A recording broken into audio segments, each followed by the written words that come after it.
Live Punjabi TV ਦੇਖ ਰਹੇ ਸਾਰੇ ਦਰਸ਼ਕਾਂ ਦਾ ਮੈਂ ਨੇਹਾ ਸਵਾਗਤ ਕਰਦੀ ਹਾਂ। ਯੂਐਸਏ ਦੇ ਇਸ ਖਾਸ ਬੁਲਟਨ ਦੇ ਵਿੱਚ ਅੱਜ ਤੁਹਾਨੂੰ ਜਾਣੂ ਕਰਵਾਵਾਂਗੇ ਅਮਰੀਕਾ ਦੀਆਂ ਕੁਝ ਖਾਸ ਖਬਰਾਂ ਦੇ ਨਾਲ। ਪਰ ਉਸ ਤੋਂ ਪਹਿਲਾਂ ਨਜ਼ਰ ਮਾਰਦੇ ਹਾਂ ਅੱਜ ਦੀਆਂ ਸੁਰਖੀਆਂ ਤੇ।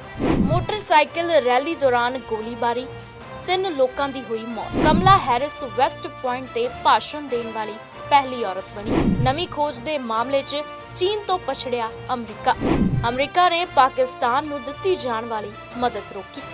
ਚੀਨ ਤੇ ਨਿਰਭਰਤਾ ਘੱਟ ਕਰਨ ਦੇ ਲਈ 14 ਦੇਸ਼ਾਂ 'ਚ ਹੋਇਆ ਸੌਦਾ।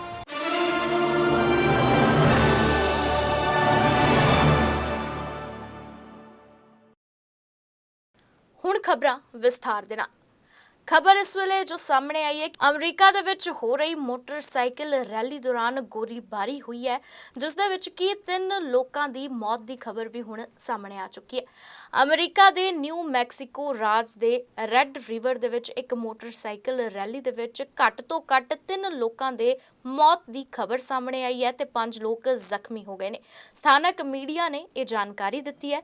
ਸਮਾਚਾਰ ਏਜੰਸੀ ਦੇ ਵੱਲੋਂ ਇਹ ਰਿਪੋਰਟ ਸਾਹਮਣੇ ਪੇਸ਼ ਕੀਤੀ ਗਈ ਹੈ ਕਿ ਰੈੱਡ ਰਿਵਰ ਦੀ ਮੇਅਰ ਦੇ ਵੱਲੋਂ ਇਹ ਗੱਲ ਆਖੀ ਗਈ ਹੈ ਕਿ ਸ਼ਨੀਵਾਰ ਨੂੰ ਹੋਈ ਗੋਲੀਬਾਰੀ ਗੈਂਗ ਦੇ ਨਾਲ ਸੰਬੰਧਿਤ ਜਾਪਦੀ ਹੈ, ਜਿਸ ਦੇ ਵਿੱਚ 3 ਲੋਕਾਂ ਦੀ ਮੌਤ ਅਤੇ 5 ਦੇ ਜ਼ਖਮੀ ਹੋਣ ਦੀ ਪੁਸ਼ਟੀ ਕੀਤੀ ਗਈ।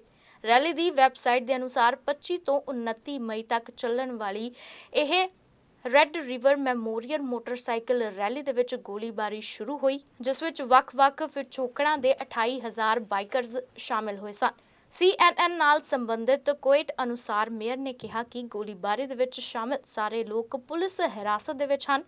CNN ਨੇ ਪੁਲਿਸ ਦੇ ਹਵਾਲੇ ਦੇ ਨਾਲ ਦੱਸਿਆ ਕਿ ਗੋਲੀਬਾਰੀ ਦੇ ਵਿੱਚ ਜ਼ਖਮੀ ਹੋਏ ਹੋਰ ਲੋਕਾਂ ਨੂੰ ਤਾਊਸ ਦੇ ਹੋਲੀ ਕ੍ਰਾਸ ਹਸਪੀਟਲ ਅਤੇ ਐਲਬਰਕ ਵਿੱਚ university of new Mexico health ਦੇ ਵਿੱਚ ਇਲਾਜ ਦੇ ਲਈ ਲਿਆਇਆ ਗਿਆ ਹੈ। All 8 individuals have been identified as outlaw motorcycle gang members. What we're being told, it was over somebody taking a picture with a different gang. It's something as stupid as that.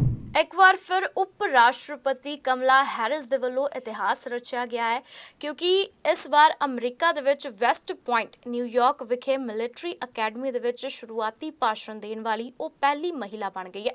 ਉਹਨਾਂ ਦਾ ਭਾਸ਼ਣ military academy ਦੇ 221 ਸਾਲਾਂ ਦੇ ਇਤਿਹਾਸ ਦੇ ਵਿੱਚ ਇੱਕ ਔਰਤ ਦੁਆਰਾ ਆਪਣੀ ਕਿਸਮ ਦਾ ਪਹਿਲਾ ਭਾਸ਼ਣ ਹੈ ਅਤੇ NPR ਨੋਟ ਕਰਦਾ ਹੈ ਕਿ ਇਹ ਹਥਿਆਰਬੰਦ ਸੈਨਾਵਾਂ ਦੇ ਵਿੱਚ ਨਸਲੀ ਵਿਤਕਰੇ ਦੇ ਅੰਤ ਦੀ 75ਵੀਂ ਵਰ੍ਹੇਗੰਢ ਅਤੇ ਔਰਤਾਂ ਦੇ ਲਈ ਸਥਾਈ ਅਹੁਦਿਆਂ ਦੀ ਸ਼ੁਰੂਆਤ ਦੋਵਾਂ ਤੇ ਆਇਆ ਸੀ। ਹੈਰਿਸ ਪਹਿਲਾਂ ਵੀ US ਫੌਜ ਦੇ ਵਿੱਚ ਸੇਵਾ ਕਰ ਚੁੱਕੀ ਹੈ ਤੇ ਉਹਨਾਂ ਨੇ ਕਿਹਾ ਕਿ ਇਹ ਮੀਲ ਪੱਥਰ ਫੌਜ ਦੇ ਵਿੱਚ ਇੱਕ ਬੁਨਿਆਦੀ ਸੱਚਾਈ ਦੀ ਯਾਦ ਦਿਵਾਉਂਦਾ ਹੈ। ਹੁਣ ਉਹ ਪਹਿਲੀ ਮਹਿਲਾ ਸ਼ੁਰੂਆਤੀ ਸਪੀਕਰ ਬਣੇ ਹੈ। ਨੇਵਲ ਅਕੈਡਮੀ ਤੇ US ਕੋਸਟ ਗਾਰਡ ਅਕੈਡਮੀ ਨੇ ਕਿਹਾ ਕਿ ਸਾਡੀ ਫੌਜ ਸਭ ਤੋਂ ਮਜ਼ਬੂਤ ਹੈ ਜਦੋਂ ਇਹ ਅਮਰੀਕੀ ਲੋਕਾਂ ਦੀ ਨੁਮਾਇੰਦਗੀ ਕਰਦੀ ਹੈ। ਆਪਣੇ ਭਾਸ਼ਣ ਦੌਰਾਨ ਹੈਰਿਸ ਨੇ ਗ੍ਰੈਜੂਏਟਾਂ ਨੂੰ ਕਿਹਾ ਕਿ ਉਹ ਇੱਕ ਵੱਧਦੀ ਅਸਥਿਰ ਸੰਸਾਰ ਦੇ ਵਿੱਚ ਦਾਖਲ ਹੋ ਰਹੇ ਹਨ, ਜਿੱਥੇ ਲੰਬੇ ਸਮੇਂ ਤੱਕ ਚੱਲ ਰਹੇ ਸਿਧਾਂਤਾਂ ਨੂੰ ਖਤਰਾ ਹੈ। To the cadets of the class of 2023, congratulations. You made it. You made it. You made it through Beast and Buckner, through remote learning and Sammy. You celebrated together at holiday dinners and Ring Weekend, and you beat Navy, yes, twice.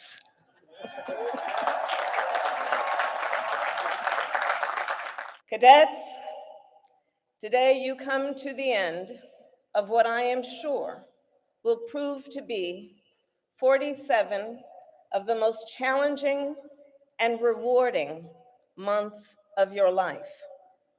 There are so many people indeed who helped make it to this day.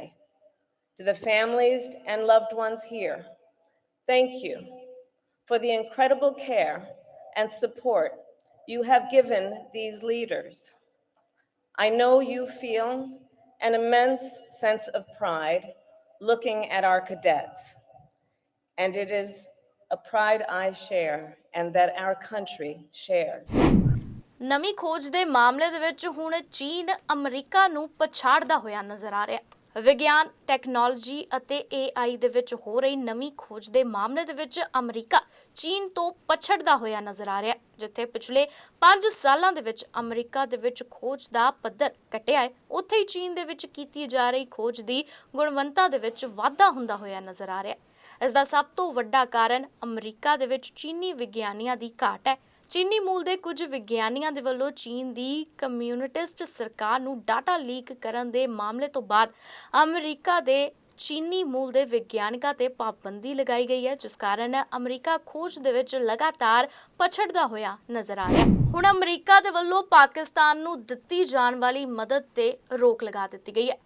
America ਜੋ ਕਿ ਦੁਨੀਆ ਦੀ ਸਭ ਤੋਂ ਵੱਡੀ ਅਰਥ ਵਿਵਸਥਾ ਵਾਲਾ ਦੇਸ਼ ਮੰਨਿਆ ਜਾਂਦਾ ਹੈ, ਖੁਦ ਇਹਨਾਂ ਦਿਨਾਂ ਦੇ ਵਿੱਚ ਦਿਵਾਲੀਆ ਹੋਣ ਦੇ ਖਤਰੇ ਦਾ ਸਾਹਮਣਾ ਕਰ ਰਿਹਾ ਹੈ। ਉਹਨਾਂ ਦਾ ਸਰਕਾਰੀ ਖਜ਼ਾਨਾ 6 ਸਾਲਾਂ 'ਚ ਸਭ ਤੋਂ ਹੇਠਲੇ ਪੱਧਰ ਤੇ ਪਹੁੰਚ ਗਿਆ।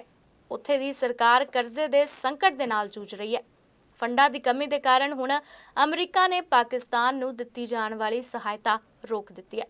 ਅਮਰੀਕਾ ਦੇ ਵਿੱਚ ਰਿਪਬਲਿਕਨ ਪਾਰਟੀ ਦੀ ਸੰਸਦ ਮੈਂਬਰ ਦੇ ਵੱਲੋਂ ਦੱਸਿਆ ਗਿਆ ਕਿ ਸਾਡੇ ਦੇਸ਼ ਨੂੰ ਸੰਕਟ ਚੋਂ ਕੱਢਣ ਦੇ ਲਈ ਅਮਰੀਕਾ ਦੇ centre for disease control and prevention ਹੁਣ ਗਰੀਬ ਦੇਸ਼ਾਂ ਨੂੰ ਦਿੱਤੀ ਜਾਣ ਵਾਲੀ ਵਿੱਤੀ ਮਦਦ ਤੇ ਰੋਕ ਲਗਾਉਣ ਦਾ ਫੈਸਲਾ ਲਿਆ ਹੈ। ਇਹਨਾਂ ਦੇਸ਼ਾਂ ਦੇ ਵਿੱਚ ਪਾਕਿਸਤਾਨ ਪ੍ਰਮੁੱਖ ਹੈ।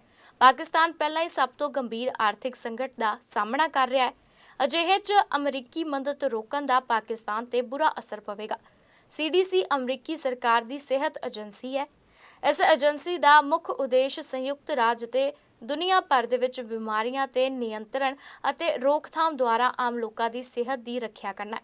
ਪਾਕਿਸਤਾਨ ਨੂੰ ਇਸ ਏਜੰਸੀ ਤੋਂ ਕਰੋੜਾਂ ਰੁਪਏ ਦੀ ਮਦਦ ਮਿਲਦੀ ਸੀ, ਹਾਲਾਂਕਿ ਹੁਣ ਉਸ ਨੂੰ ਇਹ ਮਦਦ ਨਹੀਂ ਮਿਲੇਗੀ। ਅਮਰੀਕਾ ਦੇ SP ਗ੍ਰੀਨ ਨੇ ਟਵੀਟ ਕੀਤਾ, ਜਲਦੀ ਹੀ CDC ਗਲੋਬਲ ਹੈਲਥ ਫੰਡ ਤੋਂ $400 ਮਿਲੀਅਨ ਵਾਪਸ ਲਏ ਜਾਣਗੇ, ਜੋ ਚੀਨ ਵਰਗੇ ਦੇਸ਼ਾਂ ਨੂੰ ਵਿਦੇਸ਼ਾਂ ਦੇ ਵਿੱਚ ਪੈਸਾ ਭੇਜਦੀ ਹੈ।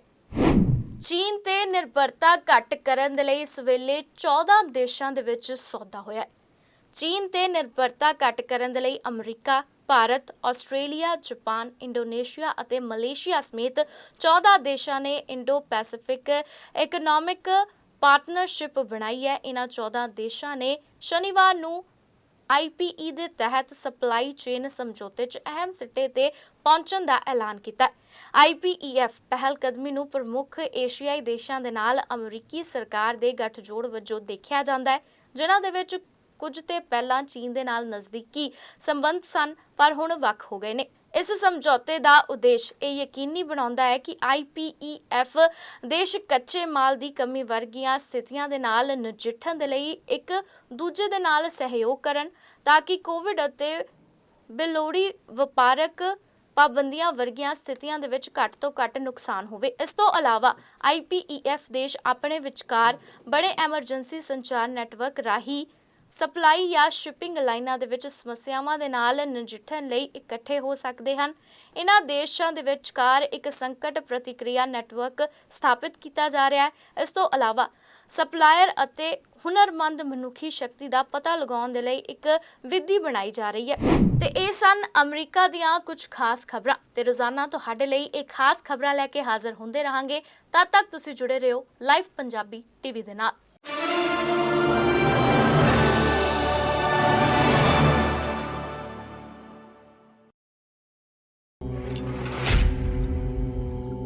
पहले मेरी लाइफ में बहुत उलझने थी। मैं एक लड़के को पसंद करती थी और उसी से शादी करना चाहती थी। मेरे मम्मी पापा के मना करने के बावजूद मैं बस उसी की बातें सुनती थी। पर पता नहीं, जैसे ही गुरु गोविंदा जी ने मेरी कुंडली बनाकर जो मुझे बातें बताई, उसे सुनकर मुझे अपनी कही बातों पर बहुत पछतावा हुआ।